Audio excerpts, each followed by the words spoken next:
Limbo, a 2D puzzle platformer released in July of 2010 by Danish game developers Playdead, has plenty of secrets under its surface.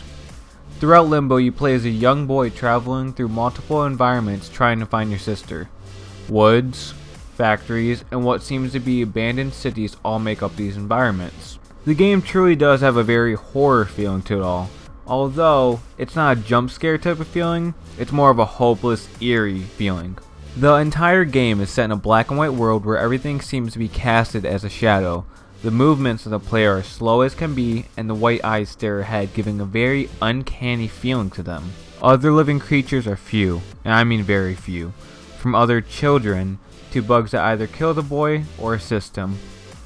Now that you have a very basic understanding of the game, let's have a look into Limbo. The definition of limbo is an abode of souls that, according to Roman Catholic theology, fared from heaven because of not receiving a Christian baptism. Basically, it is an area that is bordering around hell, not exactly the greatest place for a young child to be searching for his sister. But let's take a closer look into Limbo the game and see if the religious definition of Limbo truly takes a part in it, or even anything relating to the Bible. Throughout all of Limbo, there is not one color that is not black, white, or some shade of gray. Now why is this? Well, it's not just design choice, I can tell you that. Throughout the Bible, the color black is associated with the word negative, meaning nothing good can come out of it. And let's be honest, very few good things come out of this video game.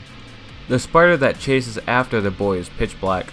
Even the other children seen throughout the game are completely black, connecting to Limbo of infants, where children were thrown into hell if they were not baptized.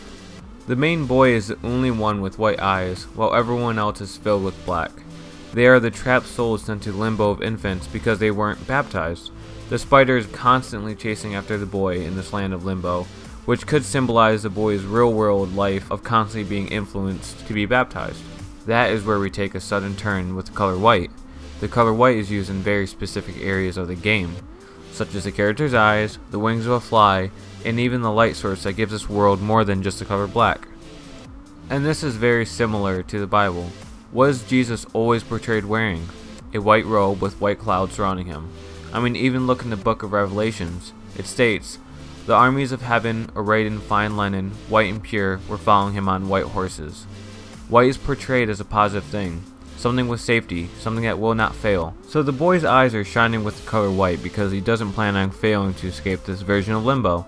The fly's wings are white because they're helping the boy achieve his goal, while things such as the pitch black spider and the other kids whose eyes have more likely faded from white to just a straight black are there simply to push the young kid farther and farther back into Limbo. It all makes sense when you really think about it, but there is one problem. The white worm that takes over the boy's body and causes him to lose complete control. This wasn't put in simply to cause anger in the player, but instead it was put in for another reason. The white worm is the son of the morning star, or Lucifer, or Satan, or the devil. Satan is known to be a deceiver. In the story of Adam and Eve, he was the one that tempted Eve as a snake in the garden. I mean, he's the king of hell, so that is pretty much his job. So in the game Limbo, he takes the form of a white worm, which symbolizes positive life, but in reality it is nothing at all positive. By tempting the boy closer, he's able to take control of the body and force him into some pretty unsafe places. After taking a look into Limbo, I honestly will never be able to look at it the same again. Alright, I just want to say thank you to whoever watched this entire video. It was honestly so much fun researching all this and making all these small connections. Just want to give a quick shout out to my friend Totoro Flow, who created the intro music, and a quick shout out to whoever helped me proofread the script and all that stuff. So once again, thank you. If you want me to do another video game, just leave a comment, subscribe, like, all the typical stuff. Alright, thanks again.